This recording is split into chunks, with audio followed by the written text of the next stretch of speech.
wabarakatuh. Bertemu lagi dengan saya, Meksi Rahmanesti MH, pada kelas Bahasa Indonesia. Video pembelajaran kali ini kita membahas mengenai bentuk kata dan diksi. Yang pertama, bentuk kata. Satuan terkecil dari kata dimulai dengan fonem, morfem, kata, dan frasa. Yang pertama kita masuk kepada fonem. Fonem adalah bunyi terkecil yang dapat membedakan arti. Sedangkan huruf adalah lambang dari bunyi atau lambang dari fonem. Fonem bukan berarti huruf ya. Tetapi fonem adalah bunyi dari huruf dan huruf adalah lambang dari bunyi. Jumlah huruf ada 26 huruf A sampai Z. Namun jumlah fonem lebih dari 26.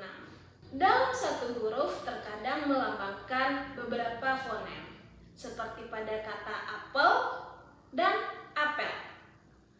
Apel yang pertama melambangkan apel buah, sedangkan apel artinya adalah wajib mengikuti upacara atau melaporkan. Nah, itu perbedaannya. Lalu yang kedua kita masuk ke morfem. Morfem adalah satuan bentuk terkecil yang dapat membedakan makna. Morfem dapat berupa imbuhan, dapat berupa klitik, lalu dapat berupa partikel, dan dapat berupa kata dasar. Menurut bentuk dan maknanya, morfem dibagi menjadi dua. Yang pertama, morfem bebas. Nah, morfem bebas adalah morfem yang berdiri sendiri dari segi makna, tanpa harus dihubungkan dengan morfem yang lain. Semua kata dasar merupakan morfem bebas. Contohnya, makan, buku, sekolah, kuliah, belajar, dan lain sebagainya. Kedua adalah morfem terikat. Morfem terikat adalah morfem yang tidak dapat berdiri sendiri dari segi makna. Makna morfem terikat baru jelas setelah dihubungkan dengan morfem lain. Semua imbuhan, baik awalan, sisipan, akhiran, serta kombinasi awalan dan akhiran, klitik dan partikel tergolong dalam morfem terikat. Contohnya, berjalan, merupakan morfem terikat. Kata dasarnya jalan, atau morfem bebasnya adalah jalan. Atau bukunya, buku merupakan morfem dasar, sedangkannya merupakan morfem terikat. Lalu bacalah, baca adalah morfem bebas atau morfem dasar, sedangkan lah adalah morfem terikat. Selanjutnya kita masuk ke yang ketiga, ada kata. Kata adalah satuan bentuk terkecil dari kalimat yang dapat berdiri sendiri dari segi makna, seperti kata sepeda, rumah, pejuang, maha kuasa, kuliah, dan lain sebagainya. Lalu yang keempat ada frasa. Frasa adalah kelompok kata atau gabungan dua kata atau lebih yang bersifat non-predikatif atau tidak mengandung predikat dan belum membentuk klausa dan kalimat. Misalnya, contoh dari frasa yaitu bayi sehat, baju batik, orientasi studi dan pengenalan kampus atau disingkat dengan ospek, dan lain sebagainya. Hakikat frasa adalah kata yang diperluas dengan memberinya keterangan. Inti dari kata dari frasa tersebut tetap. Berarti inti makna dari kata tersebut tetap. Susunan kata dalam frasa bersifat tegar, tidak tergoyahkan, dan tidak boleh dibalik. Seperti haus kekuasaan tidak boleh dibalik menjadi kekuasaan haus. Lalu seperti siap tempur tidak boleh dibalik menjadi tempur siap.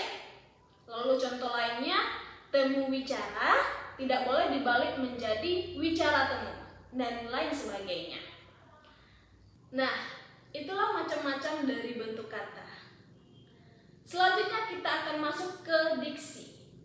Diksi adalah pilihan kata yang tepat dan selaras dalam penggunaannya untuk mengungkapkan gagasan, sehingga diperoleh efek tertentu seperti yang diharapkan.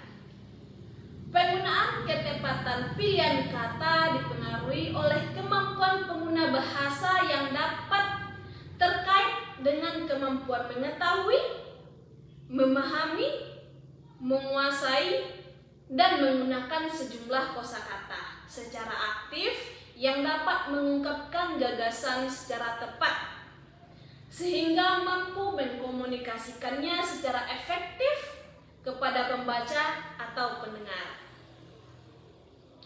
Menurut Wijono 2011, syarat-syarat ketepatan pilihan kata yang pertama, membedakan makna, denotasi, dan konotasi secara cermat. Lalu yang kedua, membedakan secara cermat makna kata yang hampir bersinonim. Yang ketiga, membedakan makna kata secara cermat kata yang mirip ejaannya. Yang keempat, tidak menafsirkan makna secara subjektif berdasarkan pendapat sendiri. Yang kelima, jika menggunakan imbuhan asing, jika diperlukan ya, imbuhan asing ini harus memahami maknanya secara tepat. Yang keenam, penggunaan kata-kata idiomatik berdasarkan susunan pasangan yang benar. Yang ketujuh, penggunaan kata umum dan khusus secara cermat. Yang kedelapan, menggunakan kata yang berubah makna dengan cermat. Yang kesembilan, menggunakan dengan cermat kata bersinonim, berhomonim, berhomofon, dan berhomograf. Yang kesepuluh, menggunakan kata abstrak dan kata konkret dengan cermat.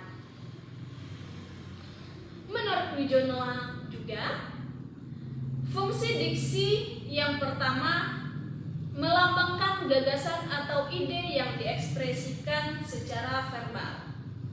Yang kedua, membentuk gaya ekspresi gagasan yang tepat sehingga menyenangkan pendengar atau pembaca.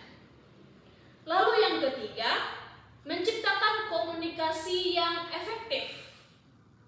Yang keempat, menciptakan suasana yang tepat.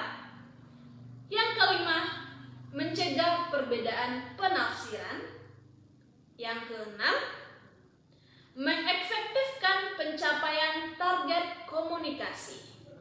Nah, pada dasarnya penggunaan diksi yang bermanfaat dalam proses berkomunikasi antar manusia dengan pilihan kata-kata yang tepat. Pemilihan verbal yang tepat ini dapat membantu menyampaikan ide, pesan, dan gagasan secara lebih baik kepada pendengar ataupun pembaca. Selanjutnya kita masuk ke penggunaan diksi. Penggunaan diksi terbagi menjadi dua. Yang pertama, penggunaan diksi berdasarkan makna. Nah, penggunaan diksi berdasarkan makna terbagi menjadi dua, yaitu makna denotasi atau denotatif. Yang kedua, makna konotatif atau denkonotasi. Nah, yang pertama kita masuk kepada makna denotatif. Makna denotatif lazim disebut dengan makna konseptual, makna sebenarnya, atau makna lugas. Penggunaan diksi yang memiliki makna denotatif umumnya berasal dari observasi atau pengamatan yang telah dilakukan oleh panca indera. Yang kedua, makna konotasi. Makna konotasi merupakan bentuk penggunaan diksi yang memiliki makna bukan sebenarnya dari suatu kalimat atau suatu kata. Berarti makna konotasi bukanlah makna sebenarnya, berarti berlawanan dengan makna denotasi. Makna konotasi berarti makna kias atau bukan makna sebenarnya, yang berkaitan dengan nilai rasa sesuai pandangan hidup dan norma masyarakat tersebut. Contoh penggunaan diksi makna denotasi dan makna konotasi silakan dilihat pada papan ini. Nah, pada kata memanjat, puji syukur itu merupakan konotasi, tidak sebenarnya karena dia bukan memanjat, ya. Lalu pada kalimat yang kedua, kepada Tuhan penulis mengucapkan puji syukur atas penyelesaian laporan ini dengan baik dan tepat waktu. Nah, ini merupakan makna denotasi atau makna yang sebenarnya, karena hanya kita bisa mengucapkan syukur, ya. Berarti bukan memanjat syukur itu. Seperti itu, ya. Tahu ya bedanya makna konotasi dan makna denotasi. Nah, yang kedua, penggunaan diksi itu berdasarkan leksikal. Nah, penggunaan diksi berdasarkan leksikal dibagi menjadi beberapa macam. Yang pertama, sinonim. Sinonim yaitu bentuk dua kata atau lebih yang memiliki makna yang sama. Penggunaan diksi sinonim memiliki tujuan untuk menyampaikan ekspresi yang ingin diungkapkan menjadi lebih sesuai. Contoh penggunaan kata yang sinonim, ya. Kata mati atau mampus yang menyatakan bentuk ekspresi yang lebih kasar. Sedangkan makna wafat atau kata wafat yang menyatakan bentuk ekspresi yang lebih halus. Maknanya sama, namun bentuk ejaan dan pengucapannya berbeda. Lalu yang kedua, kita masuk ke antonim. Antonim adalah pemilihan diksi atau kata yang memiliki makna berlawanan atau berbeda, ya. Berarti berlawanan atau berbeda. Contoh kata yang bersinonim misalnya besar, besar berlawanan dengan kecil. Hemat berlawanan dengan boros, dan lain sebagainya. Yang ketiga, penggunaan diksi berdasarkan leksikal yaitu homonim. Homonim merupakan bentuk pemilihan diksi yang memiliki pelafalan dan ejaan sama, namun artinya berbeda satu sama lain. Contoh penggunaannya pada kata buku untuk makna ruas dan buku untuk makna kitab atau buku pelajaran, ya. Kalau buku yang pertama tadi buku tebu. Nah, itu bedanya untuk homonim.